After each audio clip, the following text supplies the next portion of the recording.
You will have noticed in these lectures that we are approaching our goal step by step, and that with each step we are trying to penetrate more deeply into our subject. In the last lecture, we spoke of the nature of pain, which may be connected with the course of an illness.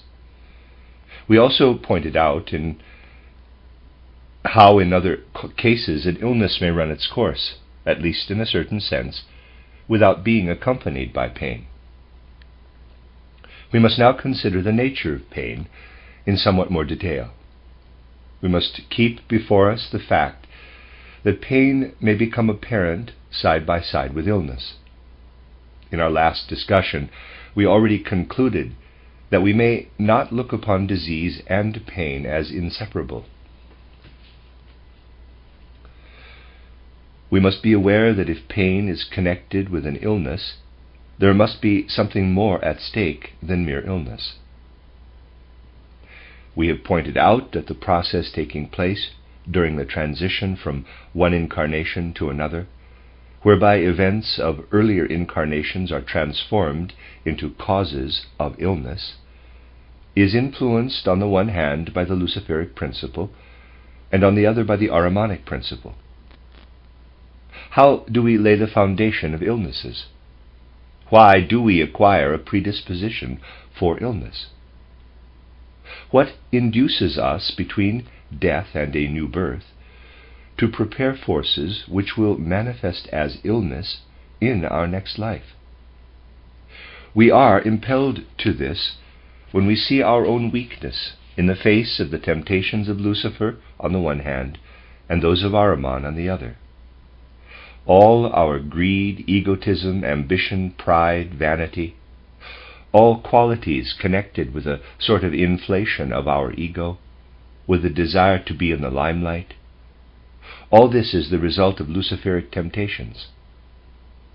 In other words, if we fall victim to the forces active within our astral body, so that they find expression in our egotistical greeds and passions, we are in that incarnation performing actions to which we are tempted by Lucifer. And during the period between death and a new birth, we see the results of such deeds inspired by Lucifer. We then contract the tendency to incarnate in conditions where we shall have to suffer an illness, which, if it is overcome, will free us still further from the clutches of these luciferic powers. If the luciferic powers did not exist, we should not fall into those temptations that induce us to develop further in that way. If there were nothing else in life but the egotistical impulses and passions born of Lucifer, we should never be able to free ourselves from them, not even in successive incarnations, for we should ever again succumb to them. Suppose, for instance, we had been left to our own devices during Earth evolution, but were still subject to the luciferic influence. We should have the temptations of the luciferic powers in one incarnation, and then, after death, perceive where they had led us. This would bring about an illness, but if nothing else cooperated, the illness would lead to no great improvement during the life in which it is experienced.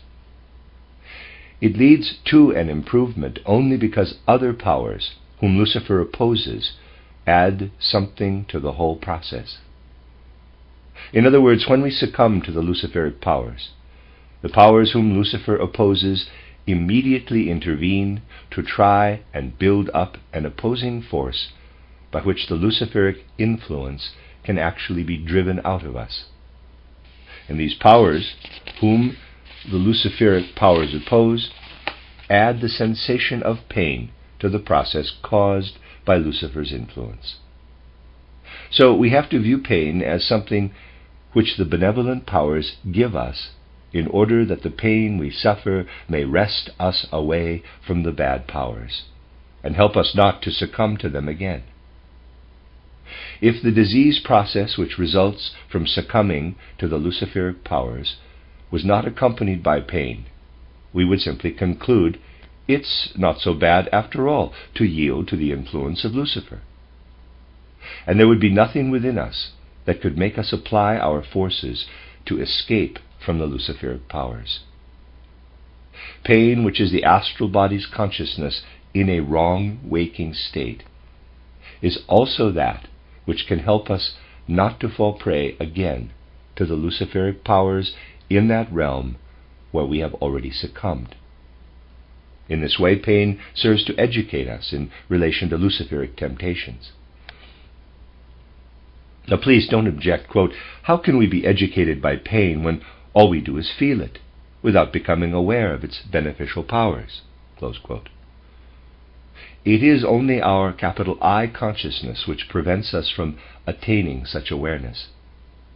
In the consciousness I described to you as lying beneath our I consciousness, the following takes place even if we don't realize it in our normal waking consciousness. Quote, "Now I am experiencing pain, and this is brought about by the good powers to counteract my transgressions." Close quote. This is a force in our subconscious mind, acting truly as karmic fulfillment, as an impulse to fall no more into those deeds, inclinations, and greeds that brought about the illness. Thus we see how karma acts, how we fall prey to the luciferic powers, how these powers effect an illness in the following incarnation, and how beneficent forces add pain to the organic trouble, so that through the pain we may educate the subconscious. We may therefore say that in every case where pain makes itself felt, we are dealing with an illness provoked by the luciferic forces. Pain is a sign that the luciferic power lies at its roots. People who go in for classification will now be longing to distinguish these illnesses that are due to purely luciferic influence from those which can be traced to purely Ahrimanic influence. For in all theorizing, it is most convenient to classify, to make formula, and people delude themselves into believing that they have comprehended much in this way. In reality, however, things do not arrange themselves in such a way that they can be grasped in this convenient manner. In reality, they continually intercross and interpenetrate. And it will be easy to understand that during the course of an illness, there are phenomena which may be attributed in part to Lucifer's influence, to the activities of our astral body, and others which are traced to the Ahrimanic influence. Thus, no one must believe that if we feel pain, it is attributable only to luciferic influences. Pain reveals that part of our illness is attributable to luciferic influence, but this will become clearer if we ask where the Ahrimanic influence originates. We should not have fallen prey to Ahrimanic influence if we had not first succumbed to that of Lucifer. Through the luciferic influence there came about the relation of the four elements constituting the human being: the physical body, etheric body, astral body, and the I. A relation which would not have existed if only the powers whom Lucifer opposes had operated. In that case, we should have developed quite differently. Thus, the luciferic principle caused disorder in the inner being of man. However, it is entirely a question of our inner being how the world outside affects us. Just as we cannot see the world when we have imperfect eyes, so through luciferic influence we are prevented from seeing the external world as it really is. And because of our incapacity to see the external world as it really is, the Ahrimanic influence has been able to insinuate itself into this inaccurate picture. So it is the luciferic influence on us which has made Ahriman's approach possible. Due to the Ahrimanic influence, we can fall prey not only to egotistical passions, urges, greeds, vanity, and pride, and so forth, but now egotism can affect the human organism to such an extent as to develop organs through which we see the external world distorted and inaccurate. Ahriman has insinuated himself into this inaccurate picture, and under his influence we succumb not only to inner temptations, but also to error. We fall into untruth in our judgment of the external world, and our assertions concerning it. Thus Ahriman acts from outside, but we have made it possible for him to reach us. In that way, the Ahrimanic and luciferic influences are never separated. They always react upon one another, and in a certain sense keep a balance. Lucifer manifests outward from within. Ahriman acts from without, and our picture of the world is formed between the two. If in one incarnation the inner human being gains in strength, if that individual is more exposed to the inner influences, then he will succumb more easily to Lucifer, when his pride, his vanity, and so on will come into play. In an incarnation in which a person is not, through his general karma, predisposed to yield to inner influences, he will be more inclined to fall prey to error and the temptations of Ahriman. This is what actually happens. So that in daily life we at one moment fall prey more to the temptations of Lucifer, and at another to those of Ahriman. And we oscillate between these two influences, which lead us, the one to inner conceit, and the other to illusions about the external world. Since it is a matter of singular importance, I might mention that the temptations from both sides must be especially resisted by anyone who is called to a spiritual development, and who wishes to penetrate into the spiritual world, whether by penetrating into that external spirituality which lies behind the phenomena of the external world, or whether by descending mystically into his own inner being. When we penetrate the world which lies behind the physical world, we always find those deceptive images which Ahriman conjures up. When a person tries to descend mystically into his own soul, he is exposed to the temptations of Lucifer in a special degree. When he tries to descend blissfully, without having previously taken precautions against pride, vanity, and so forth, when he succeeds in living as a mystic without having given heed to a special moral culture, he is the more liable to fall victim to the temptations of Lucifer, who acts upon the soul from within. If a mystic has not given careful heed to his moral culture, he will be in great danger, when penetrating his inner being, of calling forth even more strongly than before the reactionary forces of Lucifer, and of becoming even more vain and proud than he formerly was. For this reason it is essential, first, to ensure that through the forming of our character we are able to resist the temptations of vanity, conceit, and pride to which we shall be exposed in any case.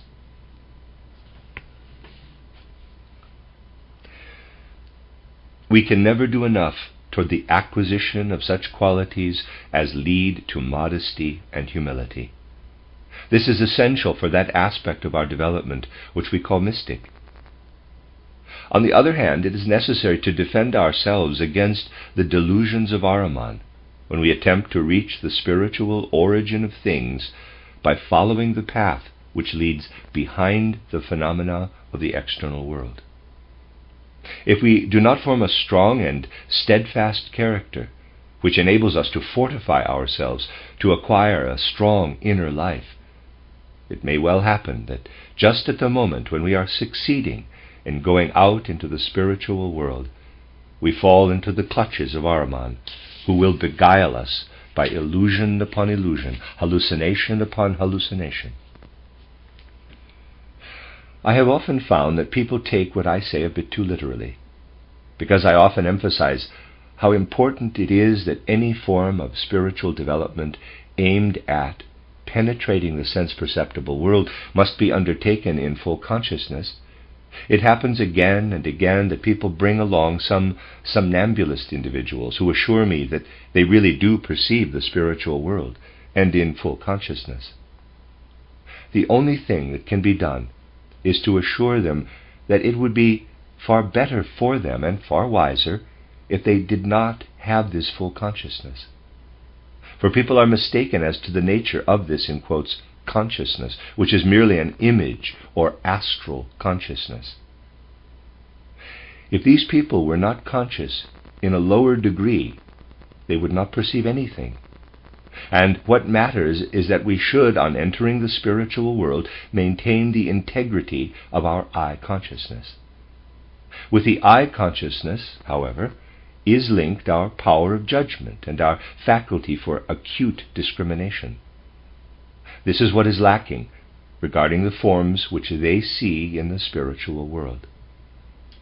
That such people should have some consciousness is in no way remarkable, but the consciousness they should have is that which is linked to the culture of our I. That is why, during our development toward the perception of the higher worlds, we are not so keen on reaching these higher worlds as speedily as possible, on seeing a world filled with images and all kinds of forms, on hearing perhaps all kinds of voices. Rather do we emphasize the fact that entrance to the spiritual world can only bring happiness or be of advantage when our consciousness, our faculty of discrimination and discernment, and our power of judgment have been so sharpened that in the higher worlds we shall be subject to no delusion. This can best be achieved by studying the truths of spiritual science. For this reason, we insist that the study of spiritual science is the best safeguard against these alleged visions, which by their nature are not capable of being brought to the test of a sound judgment. Anyone who is properly schooled in this way will not accept everything that comes his way, but will be able to distinguish between reality and a mirage. He will also know that auditory perceptions must be treated with the greatest circumspection, for no such perceptions can correspond to reality unless the hearer has previously passed through the sphere of absolute silence.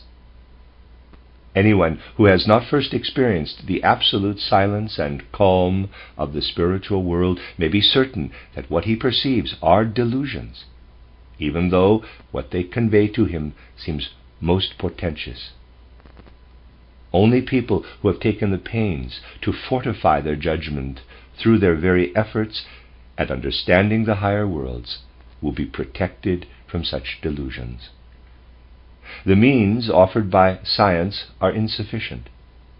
Science does not provide us with a power of judgment sure enough and strong enough for true discernment in the spiritual world. That is why we say that if information concerning the higher worlds is given us by people who have not carefully fortified their power of judgment, and this can be done through the study of spiritual science, such information is always questionable, and must, in any case, first be checked by the methods attained through genuine training. From this we see that Lucifer and Ahriman do not suspend their temptations when we strive for a higher development. There is but one power before which Lucifer retreats, and that is morality, which burns him like the most dreadful of fires. And there is no means by which to oppose Ahriman other than a power of judgment and discernment schooled by spiritual science. For Ahriman flees in terror from the wholesome power of judgment acquired upon earth. In the main, there is nothing to which he has a greater aversion than the qualities we gain from a healthy education of our I consciousness. For we shall see that Ahriman belongs to a very different region, far removed from that force of sound judgment which we develop in ourselves. The moment Ahriman encounters this, he receives a terrible shock, for this is something completely unknown to him, and he fears it. The more we apply ourselves in our life to develop this wholesome judgment, the more do we work in opposition to Ahriman. This appears particularly in all kinds of people brought before one, who recount from dawn to sunset all they have seen in the spiritual worlds. And if one attempts to give to these people some explanation, and to develop their judgment and discernment, Ahriman generally has them so completely in his power that they can hardly enter into the discussion. It is even more difficult to get them to listen to reason when Ahriman's temptations come to them from the auditory side. There are many more ways of dealing with delusions which appear as images than with those which come acoustically, in voices heard and so forth. Such people have a great aversion to any serious study that would contribute to the development of their I consciousness between birth and death. But it is not they themselves who do not like it. It is the Ahrimanic forces that drag them away from it. If one leads those people so far as to develop a sound power of judgment, and they begin to accept instruction, it soon becomes evident that the visions, voices, and hallucinations cease. They were merely Ahrimanic chimera, and Ahriman is possessed by fear as soon as he feels that from out of this person there comes forth a wholesome power of judgment. In fact, the best remedy against the particularly harmful diseases which result in visions and delusory voices induced by Ahriman is to do everything possible to induce the person to acquire a wholesome and rational judgment. In many such cases, this proves extraordinarily difficult, for the other powers make things very easy for the deluded ones and guide them on. But anyone who attempts to expel this power cannot take things as lightly as that, and in consequence finds his task a difficult one. For the people affected in this way will then often maintain that they are being deprived of that which before had led them into the spiritual world. The truth of the matter is that they are being healed and safeguarded against further encroachment by these powers. We now know what the luciferic and Ahrimanic forces abhor. Lucifer is not at all pleased if human beings conduct themselves with humility and modesty, guided by a sound judgment of who they are. On the other hand, he is present like the flies in the dirty room whenever the qualities of vanity and ambition arise. All this, and the illusions which we engender about ourselves, prepare us to receive Ahriman as well. Nothing can defend us against Ahriman unless we really make an effort to think wholesomely, as life between birth and death teaches us to do. And especially we who stand on the rock of spiritual science have every reason to emphasize again and again, and as strongly as possible, the fact that it is not appropriate for us as earth beings to disregard that which is to be given us through life upon earth.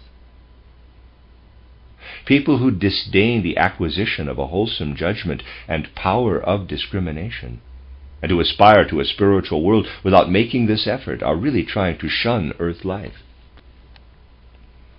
They, being of the opinion that it is really far too trivial an occupation for them to concern themselves with matters that may lead to an understanding of this life, aspire to soar above it. They consider themselves superior, and it is just this frame of mind which constitutes a fresh cause of pride. For this reason we frequently find that people with an inclination to getting carried away, to avoiding contact with the earthly world and all it entails, refuse to learn, quote, because they are already in the midst of it all, close quote, and do not wish to be associated with a movement such as ours. Such people say humanity must enter the spiritual world. Certainly, but there is only one healthy plan by which we can enter, and that is the morality acquired on earth in a higher sense. A morality that will keep us from overestimating ourselves, and will make us less subservient to our impulses, greeds, and passions. And it is furthermore our active, wholesome interaction with the conditions of earthly life, as opposed to wishing to soar above earthly matters. Here we have drawn from out of the depths of karma something connected with the depths of spiritual life. This may be of great value, but nothing from the spiritual world is of value to the development of the human being and of his individuality unless it be brought forth from the spiritual world with sound reason and with morality. When considering all the discussions of our last lecture and those of today, we might ask, quote, why should not the luciferic influence, for the very reason that it worked earlier and has been transformed into illness, and then equalized through the pain, why should it not call forth in us, draw after it, as it were, the Ahrimanic influence? And why should not that which causes us pain and announces the luciferic influence of a disease, why should not the Ahrimanic influence take part in this as a consequence of the luciferic influence? How does the Ahrimanic influence work? How are the temptations of Ahriman turned into causes of illness? How do they manifest in later incarnations? Whatever is attributable to Ahrimanic influence is indirectly attributable to Lucifer. When, however, the luciferic influence has been so strong as immediately to call forth the Ahrimanic influence, then this influence is all the more insidious. It anchors itself not only in the transgressions of the astral body, but also in those of the etheric body. It manifests in a consciousness lying deeper than our pain consciousness, causing damage not necessarily accompanied by pain, damage that renders useless the organ which it attacks. Let us suppose that in one incarnation an Ahrimanic influence had been exercised on a person, bringing with it certain consequences. Now, the individual concerned passes through the period between death and a new birth, and reappears in a new incarnation. Then it will become manifest that some organ has been attacked by Ahriman. In other words, the etheric body has entered this organ more deeply than it should, more deeply than normal. In such a case, precisely because of this defective organ, the person is even more open to the temptations of error, which are the work of Ahriman upon earth. By means of the organ which owes its defect to the Ahrimanic influence, and into which the etheric body has too deeply penetrated, the person would, if he were to experience the whole of this process, become even more enmeshed in what Ahriman can effect, namely Maya. Since nothing produced by the material world as Maya can be carried into the spiritual world withdraws further from him. For in that world there is only truth and no illusion. The more we become entangled in the illusions effected by Ahriman, the more are we impelled to enter even further into the external world of the senses, into the illusions of the physical senses, much further than would be the case without the defective organ. A counteracting effect comes into play, however, just as we have the effect of pain counteracting the luciferic influence.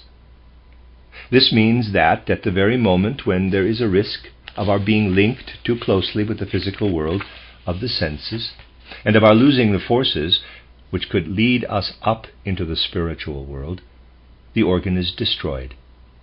It will either be paralyzed or else rendered too weak to be effective. A process of destruction takes place. Thus, if we see an organ approaching destruction, we must realize that we owe this to beneficial forces. The organ is taken from us, so that we may find our way back into the spiritual world.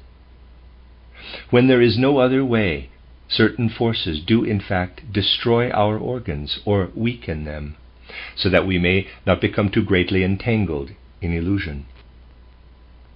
Let us take the case of a person who has a disease of the liver, but such as is not accompanied by pain.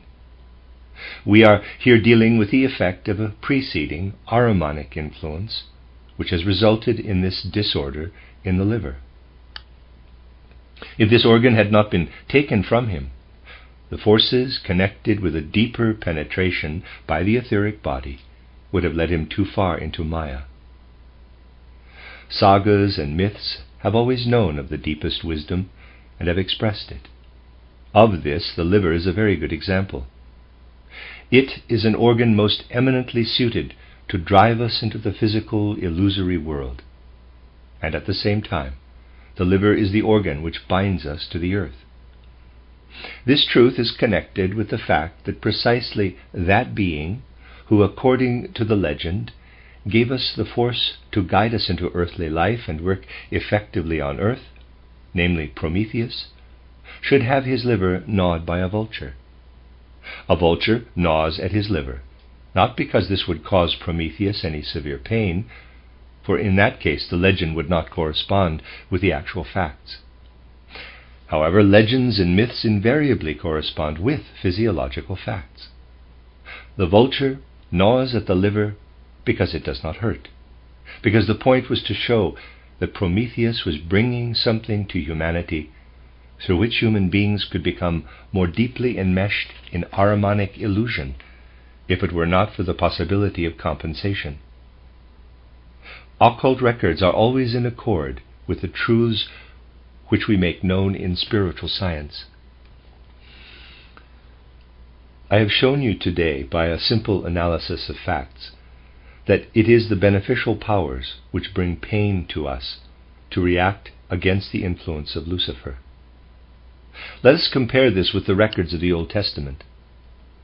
After Lucifer's influence had made itself felt, as is symbolized by the serpent's temptation of Eve, Lucifer's adversaries had to inflict pain to hinder what Lucifer was trying to achieve in human beings. The power whom Lucifer opposes had to appear and disclose that henceforth humanity should know pain. This was done by Jehovah or Yahweh when he said, quote, "In sorrow thou shalt bring forth children," close quote. Without the explanations of spiritual science, such accounts in the occult records are usually not interpreted correctly. Later, one realizes how profound these records are. That is why you cannot expect me simply to explain things out of a vacuum, without certain conditions being fulfilled. For me to be able to talk at all about the passage, quote, "In sorrow thou shalt bring forth children," close quote, I had to consider the karmic situation. Then the explanation can be given in the right place. Therefore, it is not much good to wish for one thing or another to be explained from occult records before the appropriate point in occult development has been reached. It is always regrettable when people ask, quote, "What does this mean? What is the meaning of that?" close quote. We must be patient and wait until we have reached the required stage. For with explanations alone, we shall achieve nothing. Thus we see our life affected by the luciferic powers on the one side, and on the other by the powers whom Lucifer opposes. Furthermore, the Ahrimanic powers work into our lives, and we must realize that those powers which incapacitate our organs when we fall prey to Ahrimanic influences are among the beneficent powers whose adversary is Ahriman. What has been said so far will provide you with a good basis for looking deeply into the complicated workings of human nature, and you will conclude as follows. The luciferic powers are those that have remained behind during the ancient moon period, and today, during our earth evolution, they influence human life by means of forces which are really moon forces. According to the opposite plan of those powers, for example, whom Lucifer opposes, these moon forces are not part of our earth evolution. In this way, Lucifer works into the intention of another being. We can now go back to an earlier epoch. If we accept that on the moon certain beings remained behind in their development to intervene in human life upon Earth, we may be able to understand that also upon the ancient sun there remained behind beings who played a part upon the moon analogous to that played by the luciferic powers upon Earth at present. In the present human being, we observe what may be described as a conflict.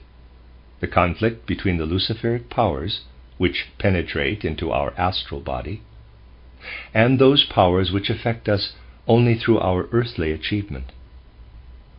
For the powers whom Lucifer opposes can only act upon us through our I capital. If we acquire a clear insight into and a true evaluation of ourselves, we do so only with the help of those powers which affect our I. For this, we must make use of our I. Therefore, we may say that while our I struggles with the luciferic powers, Yahweh or Jehovah is fighting within us against Lucifer. That which watches over the ordered cosmic design is fighting against that which rebels against this design and against its exclusiveness.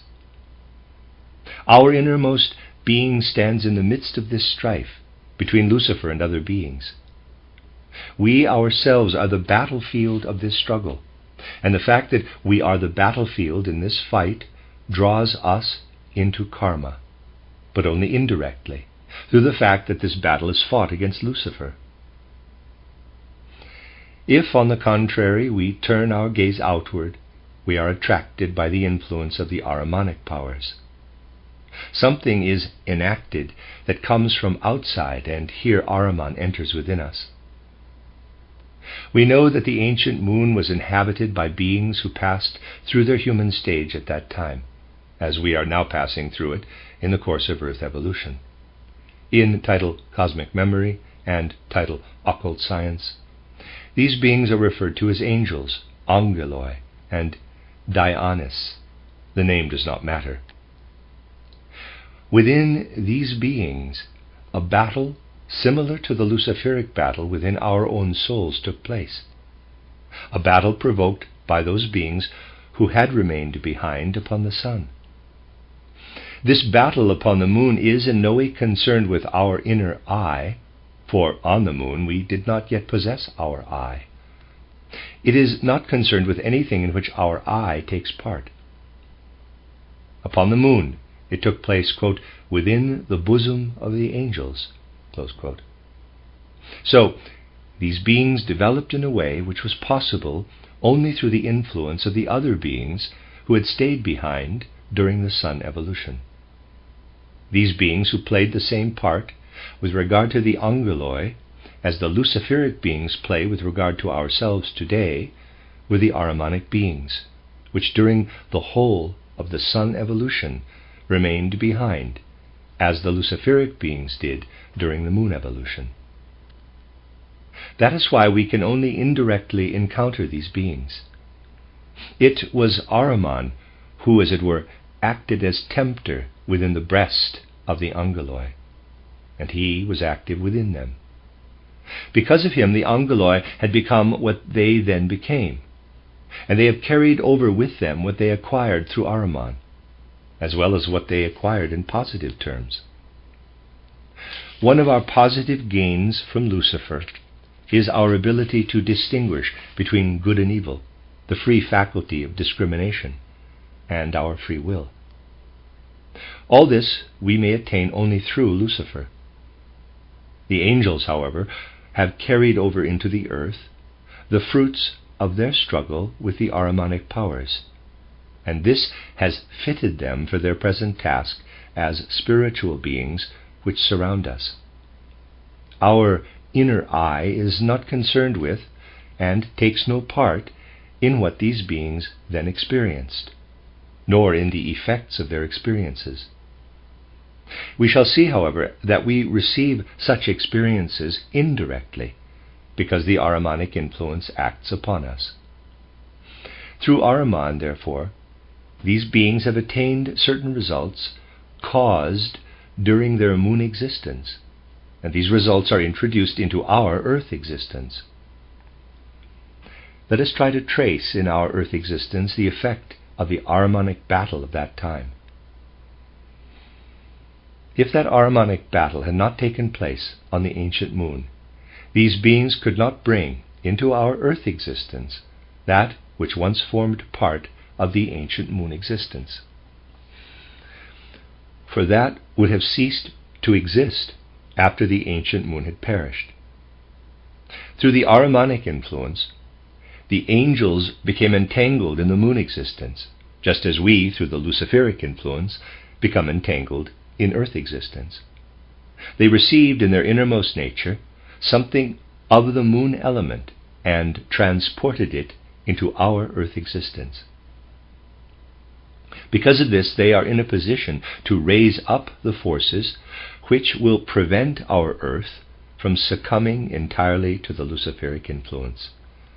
The whole of our Earth would have to succumb to Lucifer's influence if the results of the angels' battle against Ahriman upon the moon had not been brought into our Earth existence.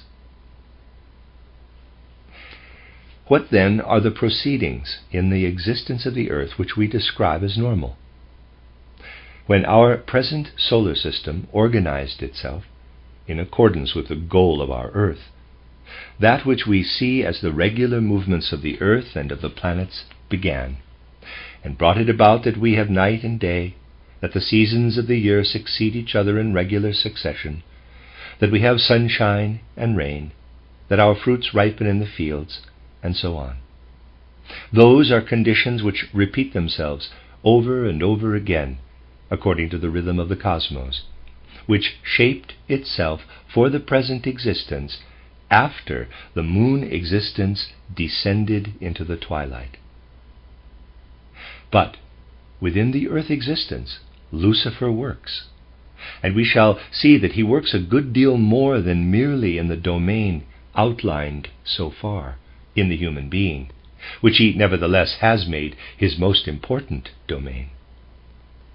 Even if Lucifer was only active on Earth, human beings would succumb to what we call, quote, luciferic temptation, close quote, not least through the conditions created by the regular course of the planets round the sun, the alternation of summer and winter, rain and sun, and so forth.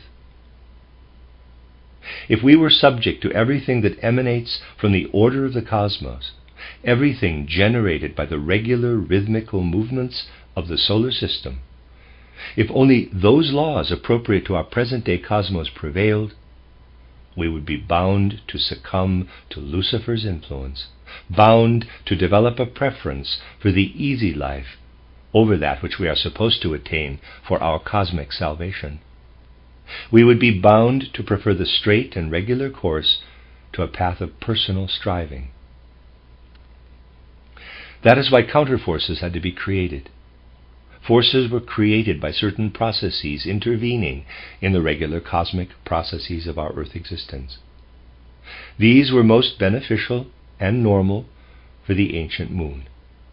But today their activity on Earth is abnormal and endangers the regular course of Earth evolution. These influences correct in a certain way. Let me read that again. These influences correct in a certain way what would come about as excessive inclination to a comfortable life, to ease and luxury, if the mere rhythmical order prevailed. And we see such forces, for instance, manifesting in violent hailstorms. So, when that which otherwise would be produced by the regular forces of the Earth is destroyed, a correction is brought about, which, on the whole, works beneficially, even though man cannot see it at first, because there is a higher reason at work than can be perceived by man. When the hail drives down into the fields, we can say that on the old moon, these forces which work in the hail were the regular ones, just as those are that work beneficially today in rain and sunshine. But now they rush in order to correct that which otherwise would be produced by the luciferic influence. And when the regular course is re-established, they rush in again to effect further correction. Everything that leads to further progressive evolution belongs to the forces of the earth itself. When the volcano throws out its lava, forces are working in it which are retarded forces brought over from the old moon in order that they should bring about a correction in earthly life. This also applies to earthquakes and other phenomena involving the elements. We shall find that much that comes from outside finds its justification in the general course of evolution. We shall see later how this is connected with the human eye consciousness. Many of the questions left open today will be addressed in that context. But one point on which we must be clear is that these matters represent only one side of human existence, of earth existence, and of the cosmic existence in general. If, on the one hand, we see in the destruction of an organ the beneficial activity of spiritual powers, and if we have found today that the whole course of earth evolution must be rectified by forces springing from the ancient moon existence, we must now ask how it is that we as earthly people, on the other hand, must try to rectify the harmful influences of the ancient moon forces. We surely feel that as earthly people we have not the right to wish for volcanic eruptions and earthquakes, nor may we ourselves destroy organs in order to assist the beneficial effect of the spiritual powers. At the same time, we can rightly say that the outbreak of an epidemic produces something we are seeking in order to compensate for something else. And we can assume that we are driven into certain conditions where we may suffer some injury, the overcoming of which will make us more perfect. What then of hygienic and sanitary measures? Could one not object, quote, if epidemics may prove beneficial, is it not wrong to take measures conducive to health and preventive of disease? Close quote. Someone might propose that nothing should be done to obviate natural catastrophes, claiming that this conclusion is entirely supported by what I said yesterday and today. We will find that this is not the case, but again only on certain conditions. For now we shall be ready, in the course of our next discussion, on the one hand, to understand how some organ of ours may be damaged through the workings of beneficial powers so as to prevent us from succumbing to Maya, and on the other hand, to become conscious of the effects we produce by obviating such beneficial influences upon ourselves by means of sanitary and hygienic measures. We will see that we have arrived at a point at which human beings arrive very frequently indeed, when an apparent contradiction emerges and we feel impelled by the total force of that contradiction. We come close to the point where the Ahrimanic powers can influence us greatly. Let me read that sentence again. When an apparent contradiction emerges, and we feel impelled by the total force of that contradiction, we come close to the point where the Ahrimanic powers can influence us greatly. The likelihood of succumbing to deception is never greater than at a time like this, when we have reached a bottleneck such as this. And it is just as well that we have got into this, because now we can say, quote, it is the good powers which render one of our organs useless, since this is a counteraction against Ahriman. Therefore one would have to be completely irresponsible not to call for what one might term, quote, the beneficial countermeasures against the Ahrimanic powers, close quote. After all, measures of hygiene and the like would weaken this beneficial counter-effect, close quote. We are in a bottleneck, and it is just as well that we have been led to this contradiction for once, so that we may reflect upon the fact that such contradictions are not only possible, but even a good discipline for our thinking. For when we have experienced how to get out of this contradiction, we will have applied some of our own inner forces, and this can give us the strength to resist Ahriman's deceptions.